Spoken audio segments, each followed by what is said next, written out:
जीवन जीने के पवित्र और विशुद्ध भावों को सुनने के लिए,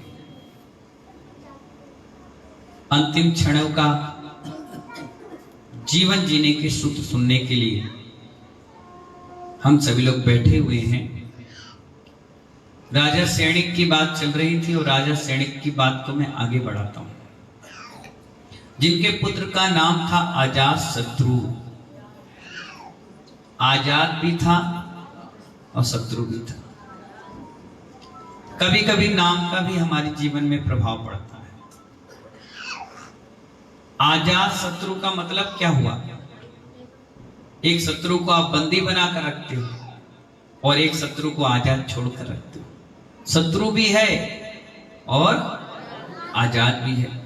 ऐसा कौन व्यक्ति होगा? मन में सोचिए गोल्डी भाई, कौन होगा ऐसा जो अपनी दुकानदारी को फेल करना चाहे? नहीं ना। इसीलिए क्या करें, नाम देखकर सोचकर विचार कर रखा जाता है। रावण किसी ने अपने बच्चे का नाम रखा? तुमने अपनी पड़ोसन का नाम रखा या अपने बच्चों का? केकई, मंथरा, सुपर्णखा, ये बदनाम नाम है, इनके कोई नाम ही नहीं। जैसे बदनाम गली होती, बदनाम मोहल्ला होता है, ऐसी एक बदनाम नाम है। ये नाम कोई रखना ही नहीं चाहता।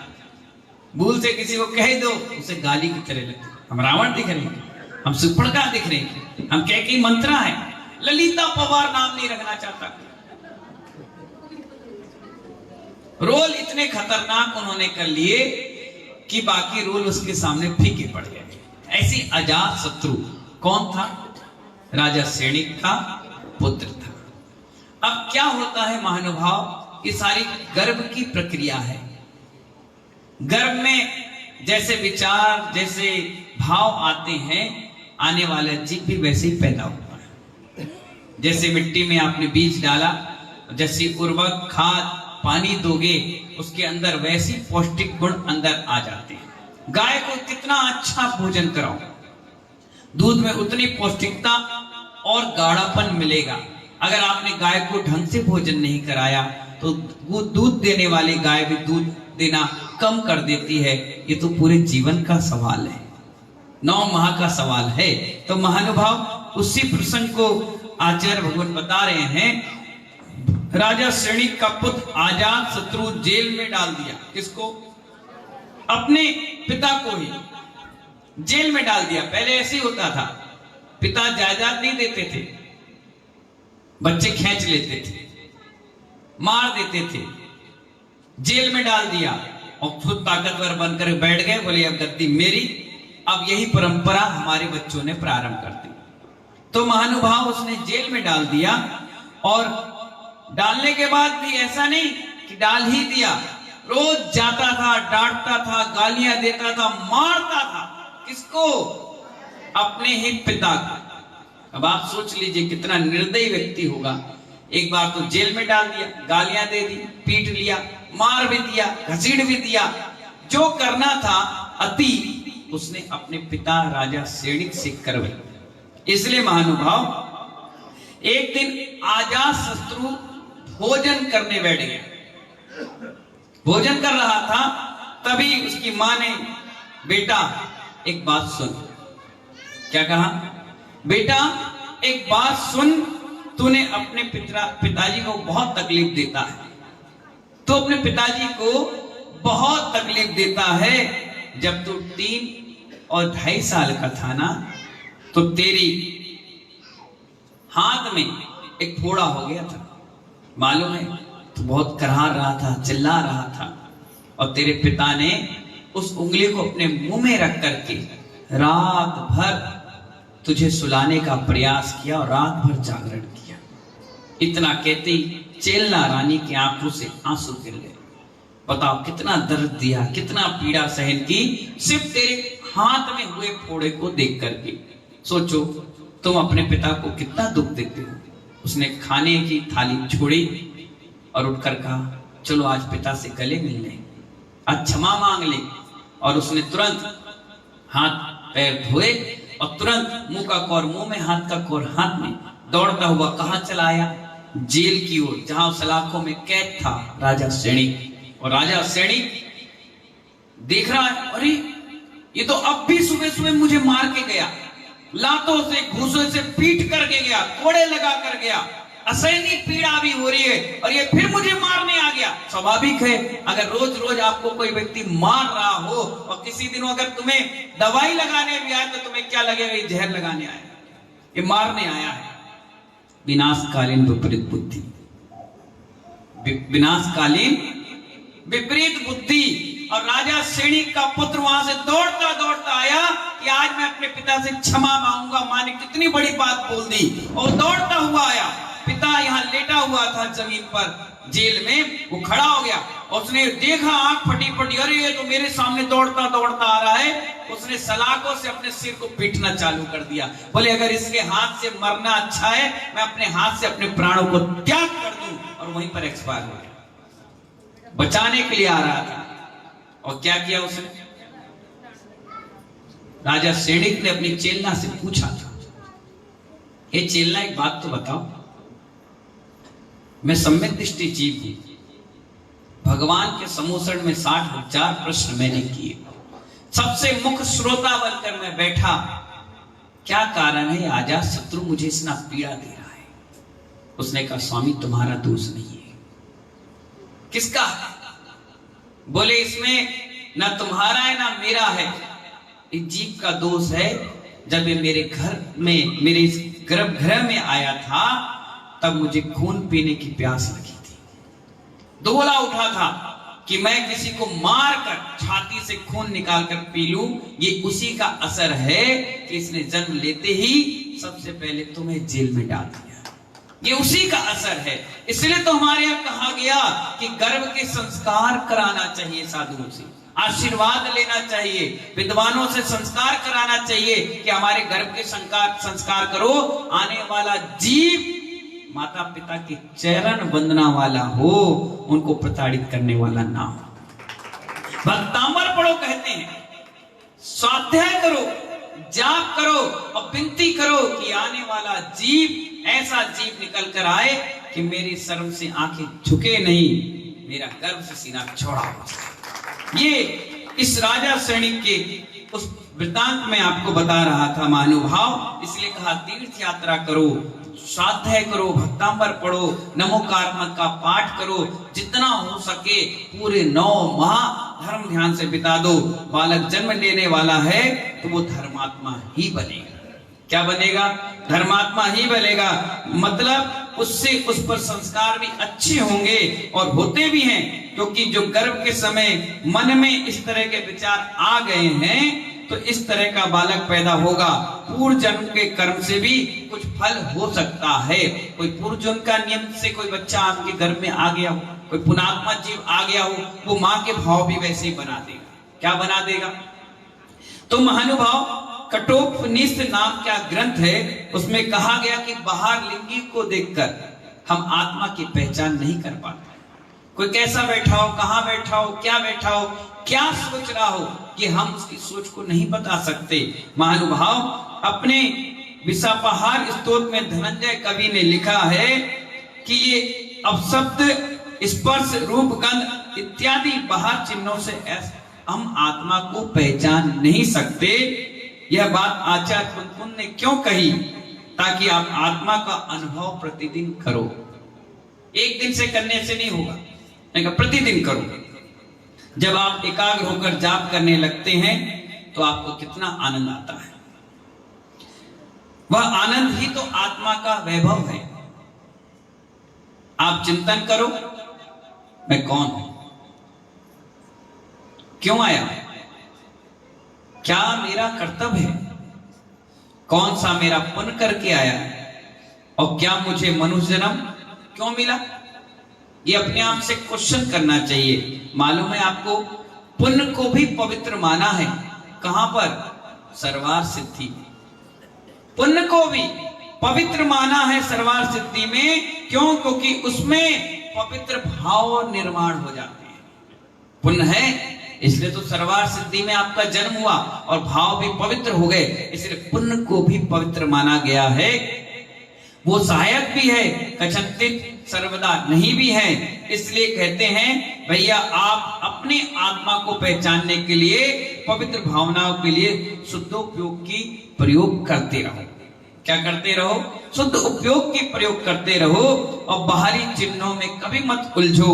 आयु कर्म खत्म होते ही ये शरीर भी खत्म हो जाए। अगर आप शरीर से किसी व्यक्ति को अच्छा मानोगे तो क्या होगा? वो शरीर तो ही खत्म हो जाएगा, लेकिन अच्छा कर्म, अच्छे विचार आत्मा से प्रवेश होते हैं। महानुभाव, आत्मा कभी भटकती नहीं है। कभी जीवन में मत कहना कि इसकी आत्मा भटक रही है, इसकी आत्मा की शांति के लिए हम ये काम कर रहे हैं, इसकी आत्मा के लिए ये हो रहा है, ये आत्मा भटक रही है, इसने हमें ये बोला। हम नहीं, जैन दर्शन इस बातों को नहीं मानता। मालूम है, 3 समय में एक जीव को दूसरे शरीर में प्रवेश करना ही पड़ता है, वो घूम नहीं सकता। ये जैन दर्शन कहता है कोमल चंद, एक जीव 3 पल में जब तक आहारक बनेगा उससे पहले उसको पैदा होना ही पड़ेगा। ये जैन सिद्धांत कहता है आत्मा कभी नहीं भटकती। जो ये बात कहते हैं मिथ्या मत है। 1 2 3 इतने में तो आदमी जिंदा हो गया, यहां छोड़ा और वहां तुरंत उसको एक नया मकान मिल गया। अगर जल का ही होगा तो जल में पैदा होगा, अग्नि का होगा तो अग्नि में, वायु तो वायु, पृथ्वी तो पृथ्वी, वनस्पति वनस्पति। 1 2 इंद्री, 4 इंद्री, 5 इंद्री अगर किसी मां के गर्भ में भी आ गया, वह धड़कन आई, धक धक धक धक, जन्म हो गया। आप ये सोचते हो कि गर्भ से जीव बाहर निकलेगा तब वो जन्म लेता है, और जैन दर्शन कहता है जिस दिन उसकी धड़कन आ गई उसका जन्म कुंडली उस समय से बन गई। और आप मरे जा रहे हो, अरे पंडित जी कुंडली देखो, पंडित 32 पक्का शादी कर ली, 2 दिन बाद डिवोर्स, 6 दिन बाद लड़ाई, 8 दिन बाद सर फूट गया, 15 दिन बाद रेलवे स्टेशन में बैठी मिली, 1 महीने के बाद पुलिस आ गई और लट बज गए, गोली चल गई है, नाक मुंह ऐसी पंडित को पकड़ के दबोच दी। तूने कैसी कुंडली मिलाई? बोले मैं तो सही मिलाई, बिल्कुल सही मिलाई, ये कैसे मिल गई? जैन दर्शन कहता है सही कुंडली तो गर्भ के धड़कन से प्रारंभ होती है। अब कौन बताए कब हुआ? कौन बताए कब हुआ? किसी को नहीं मालूम। जिस मां ने गर्भ धारण किया वो भी कहती है अंदाज है 5वां 6वां, उसे भी नहीं मालूम।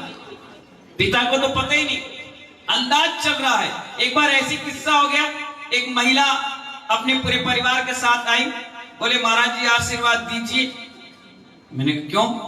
बोले 9वां महीना है और मुझे बहुत डर घबराहट हो रही है।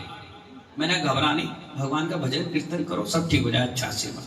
चले गए, पेट में दर्द हो रहा है, हॉस्पिटल पहुंच गए और 1 हफ्ता एडमिट नहीं। पति रोज चक्कर लगाए, खिचड़ी ले जाए, कभी लड्डू ले जाए, कभी दूध ले जाए, कभी चाय ले जाए, और दिन भर 8 दिन तक पूरा पागल बनाती रही। डॉक्टर का बोले अभी तो 8वां स्टार्ट हुआ है। अरे हम भूल गए। डॉक्टर बोला बादाम खाओ, चलो घर जाओ। अगले महीने फिर आई, फिर 1 हफ्ता परेशान करी, तब जाकर एक बच्चे को जन्म दिया। जब मां को खुद ही याद नहीं रहता तो क्या बताएगी कब धड़कन आई और कब जीव का जन्म हुआ। इसलिए महानुभाव आचार्य भगवान यहां हमें बहुत अच्छी बात बताते हैं कि आत्मा ना कभी मरती है और ना कभी उसका जन्म होता है। ये जीव है, यहां आ गया तो इसको आपने मान लिया, यहां से गया उसने अपना मान लिया, उसके पास से उधर चला गया उसने अपना मान लिया, और एक दिन जिस दिन उसको समझ में आ गया कि दुनिया एक छल छबाला है और यहाँ वहां बस घूमते रहना, और जिस दिन उसने अपनी लय को पकड़ लिया ना, उस दिन वो निर्माण की प्राप्ति कर लेता है। उसे कहते हैं निर्माण महोत्सव। इधर आया उधर गया उधर गया, इसलिए इधर से जितना पुण्य होता है ना वो इकट्ठा करा जाता है। जब उसका पुण्य पूरा भर जाता है बिल्कुल ठसाठस, तब जाकर के वो तीर्थंकर प्रकृति का बंध बांधता है, तब जाकर निर्माण की प्राप्ति करता है। यहाँ पर आचार्य भगवान कहते हैं अनाहारक रूप में वो कभी नहीं रहता, आत्मा कहीं भटकती नहीं है। ये बात अलग है, कोई पिशाच हो गया, कोई नाना तरह का उपद्रव करने लग गया। ये सब बेहतर जाति के देव होते हैं। पिशाच, भूत, प्रेत, गंधर्व, राक्षस, ये सब उनकी जातियां हैं। जैसे आप क्या है ना, कोई जैन है, कोई ब्राह्मण है, कोई दुबे है, कोई चौबे है, कोई गुप्ता है, कोई मोमडन है, कोई सन है, अलग अलग तरीके के हैं। ऐसी देवों में भी जातियां होती हैं। कोई किसी जाति का होता है, कुछ तो हर तरीके की जाति होते हैं, उनकी क्वालिटी भी अलग होती है। लोकांतिक देव ब्रह्म ऋषि होते हैं, वहां महिलाओं की कोई एंट्री नहीं होती, बाल ब्रह्मचारी होते हैं, सफेद वस्त्र धारण होते हैं, 16 साल की युवा की तरह होते हैं। इसलिए जितने भी देवता होते हैं उनके साथ कुमार शब्द का इस्तेमाल किया जाता है। आपसे एक प्रश्न मैंने एक दिन बताया था, मैंने पूछा था अष्टकुमारी कौन बन सकती है, तो सबने कहा जिनकी शादी नहीं हुई है। आप लोग भी तो ये सोचते होंगे, जिनकी शादी नहीं हुई वो अष्टकुमारी। सिद्धांत क्या कहता है सुनिए, जितनी भी देविका होती हैं वो अकेली नहीं रहती, कोई ना कोई देवता होते हैं। और एक देवता की 16, 8, 32 अप्सराएं होती हैं। कितनी? तुम्हारी तो एक परेशान कर रही, वहां कितनी है? और इतनी सेवा आज्ञाकारी होती है कि देवता जैसी जन्म लेते हैं, मतलब यहां से मनुष्य किसी ने अच्छा पुण्य किया और उत्पाद सैया से उसने जन्म ली, जैसे उठकर वो बैठता है, देखा 32 घेर लेती। बताओ स्वामी, बताओ मतलब क्या, कौन हो आप? तो बोले हम आपकी सेविका हैं। अरे तुरंत अपनी ज्ञान लगाता है, देखती बूढ़ी टेढ़ी सी, अरे इतनी सुंदर, अरे यार यही जीवन अच्छा था, काय के लिए मरने के गया हुआ। सोच देखिए, फिर ध्यान आता है, अरे मैं पूजा पाठ करता था, अभिषेक करता था, साधु के प्रवचन सुनता था, मंदिर में पूजा दर्शन करता था। तुरंत देखता हाँ नहीं, देविकाएं बोलती चलो अपन घूमने चले, इधर चले, नहीं नंदीश्वर चलो, पंचमेरु चलो, अच्छे विचार वाला होगा। और ऐसे ही होगा तो बोले हाँ 32, चलो पैर दबाओ, चलो विमान लाओ, चलो घूमने जाओ, चलो इधर चलो, चलो उधर चलो। वहां भी पिकनिक स्पॉट ढूंढेगा।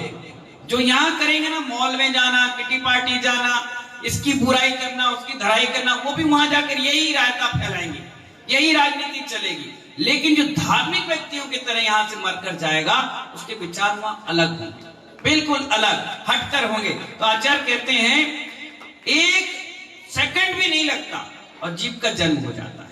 क्या हो जाता है? तो अष्टकुमारी का बनती कौन है? प्रश्न फिर भी अभी अधूरा है। अगर किसी की नई नई शादी हुई और उसके बच्चे नहीं हैं, वो अष्टकुमारी का बन सकती है। कैसे बन सकती है सुनिए, अष्टकुमारी का नाम है क्या? जरूरी नहीं कि वो कुमारी हो। क्या समझ में आया? क्या समझ में आया बोलो? अष्टकुमारी का नाम है।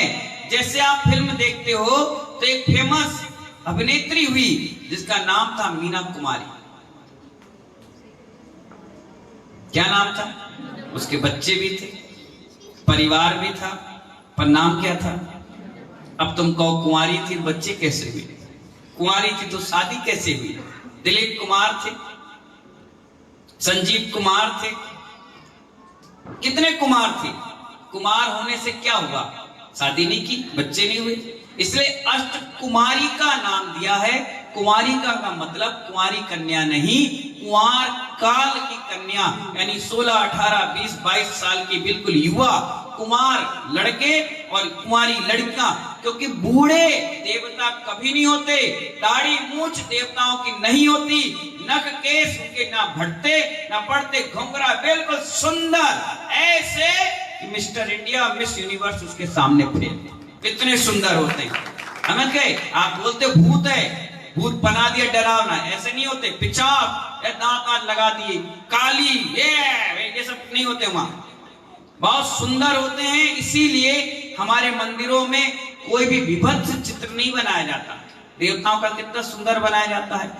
एक कुबेर का एक रत्न, सुन लीजिए बड़े ध्यान से, मैं आपसे कह रहा हूं, कुबेर का एक रत्न एक दिन में कितने करोड़? 14 करोड़। राजेश लाला जी, कितने करोड़?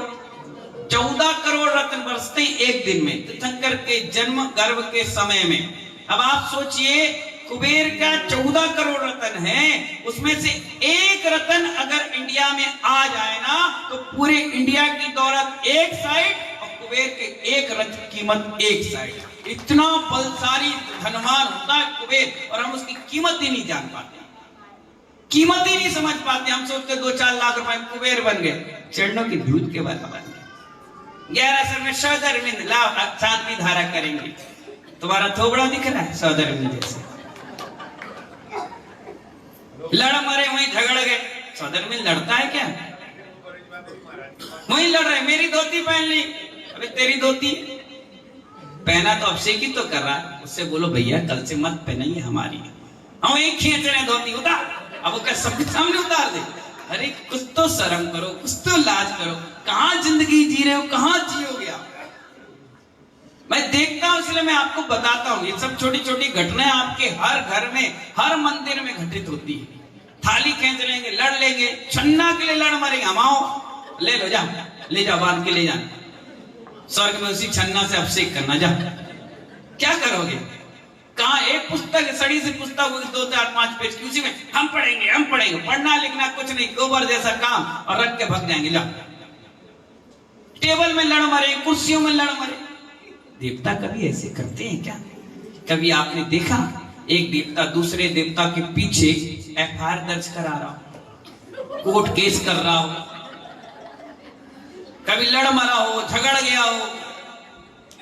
अभिषेक के में क्रियाओं में ही क्यों लड़ता आदमी? कभी आपने देखा पवन मामा? सुना कभी पंचकर्म में 2 इधर लड़ गए, भिड़ गए, दम दम दम दम मारपीट हो गई? ये सिर्फ मनुष्य लोग में ही थोड़े से छोटी सोच के लोग पैदा हो गए, जबकि इस पूरे ब्रह्मांड में सबसे सुंदर चीज कुछ बनी थी तो मनुष्य लोक में हम लोग बने थे, जिनके सामने सोच समझ त्याग तपस्या कितनी बड़ी बात है। देवता आहार नहीं देते, नार की कभी पूजा नहीं करते, त्रियंज कभी भगवान का अभिषेक नहीं करते। तुम सौभाग्यशाली हो, तुम्हें मौका मिला है। ये पंचकर्म इसीलिए तो हो रहे हैं कि कम से कम अपना जीवन तो सुधार लो। अपने बच्चों का तुमने बिगाड़ लिया, ऐसी नस्लें आपने डाल दी कि फसलें आपकी खराब हो रही। मैं चाहता हूं फसलें और नस्लें दोनों बच जाए, दोनों बच जाए। इसलिए महानुभाव शरीर को छोड़े बिना वो एक जगह से देखते हैं जहां उनको जन्म लेना है। कहने का मतलब जो भी जीव मरण करता है, मरने से 48 मिनट पहले, यानी एक अंतर मुहूर्त पहले वो वहां जाएगा जहां उसको जन्म लेना है। अगर कौवा बनना है तो कौवा के पर्याय को एक बार टच करके आ जाए। गधा बनना है तो गधा की पर्याय को टच करके आ जाए। देवता बनना है, नारकी बनना है। इसीलिए आप देखना कई बार घर परिवार में जो मरण को प्राप्त होते हैं उनके भाव पहले पूजा पाठ के बनेंगे, फिर अचानक से चेंज हो जाएंगे। आप कहोगे दद्दा नमोकार में सुना नहीं, बंद करो। महाराज को बुलाए, नहीं बुला। स्वाध्याय सुना, नहीं सुना। पानी पियोगे? हाँ। खाना खाओगे? हाँ। दद्दा तुम तो जिंदगी भर त्याग करे, नहीं प्यास लग रही, दो। क्यों? जल का जीव का बंद बन गया है, मारेंगे कह रहे, समझ जाओ नरक का बंद बन गया। हाथ जोड़कर कह रहे मुझे अभिषेक दिखाओ। दद्दा शाम हो गई, नहीं दिखाओ, पक्के में देवता का बंद बन गया। कह रहा मुझे मुनि बनाओ, महाराज को बुलाओ, दीक्षा दो, केस मंच करो, घबराहट होने, जल्दी दीक्षा दो। कहीं ना कहीं सही में जीव बनने के भाव बन गए। मुनि बन करके ऊपर देवताओं में भी अच्छी गति में जाने वाला है। ये परिणाम समझ में आते हैं ऑटोमेटिक, तुरंत। तो आचार्य भवन कहते हैं गोमठ सार, लब्धि सार आदि ग्रंथों में इन सभी चीजों का वर्णन है। जब कभी आप इस सब चीजों को पढ़ोगे तो आपको समझ में आ जाएगा कि आत्मा कभी नहीं भटकती। विचार भटकते हैं तो भटक रहे हैं, अभी भी भटक रहे हैं। और एक जीव जन्म लेने से पहले मानो बहुत सारा पुण्य और पाप अपने पोटली में बांध कर आता है, और इस भाव में जहां जन्म लेता है उसको सब कुछ को भोग कर जाता है। जो बच जाता है, अगर आयु खत्म हो गई तो अगले भाव में ब्याज से उसको मिल जाता है। इसलिए महानुभाव इस सब चीजों को आपको ध्यान रखना है कि आत्मा के प्रदेश होते हैं, आत्मा कभी भटकती नहीं है, कभी किसी को परेशान नहीं करती। बैर है आपने बांध रखा है, परेशानी आपने कर रखी है, इसीलिए आपको परेशान करते हैं और वो ताकतवर होते हैं। इसीलिए आपको एक ही का सहारा लेना चाहिए, देव साधक गुरु का। बस उनके आगे ये सब नतमस्तक है, क्योंकि उनके भी महलों में हमारे अनंत और सिद्ध भगवान की प्रतिमा है और वो उनको 24ही मानकर नहीं पूछते, वो उनको कुल देवता मानते हैं। क्या मानते हैं? इसीलिए अच्छे अच्छे देवी देवता, अच्छे अच्छे भूत पिशाच जैसी दिगंबर अवस्था की प्रतिमाओं को देखते हैं तो बिल्कुल नतमस्तक और शांत हो जाते कि हमारे कुल देवता आ गए, अब ये हमें सही रास्ता दिखाएंगे। इसीलिए लोग कहते हैं दिगंबर साधु जहां चले जाते हैं वहां पर उस स्थान पर बिल्कुल साइलेंट हर चीज हो जाती है, उपद्रव उपसर्ग सब भाग जाते हैं। तो इसीलिए महानुभाव आपको सबको ध्यान रखना है, आत्मा कभी नहीं भटकती और न कभी भटक पाएगी। एक जगह से दूसरे स्थान के सफर को हम कह देते हैं भटक रही है, आ गए, दिख गए, ये आपकी मानसिकता है। आत्मा कभी नहीं भटकती। देव पर्याय में गई है तो वो सपने के रूप में दिख रही है, तिरछ में गई है तो आपके घर परिवार में पैदा हो गई है, नरक गई है तो पता नहीं जब तुम जाओगे तभी मिल पाएगी, और नहीं जाओगे तो नहीं मिलेगी, कभी जाना भी नहीं, कोशिश भी नहीं करना। इतना सा कण अगर छोटा से चावल के दाने के बराबर भी नरक का यहाँ डाल दिया जाए तो 18 किलोमीटर के लोग तो उसकी दुर्गंध से ही मर जाएंगे, और जाने की बात तो दूर, इतनी विशाल धरती होती है उस नरक की। इसलिए अपन इस प्रयास को करें कि इस दीपावली पर ऐसे काम हम ना करें जिससे हमें गलत और खोटी आयु का बध हो। इसलिए इन्हीं मंगल भावना के साथ कि आत्मा कभी नहीं भटकती। जय बोले महावीर भगवान की।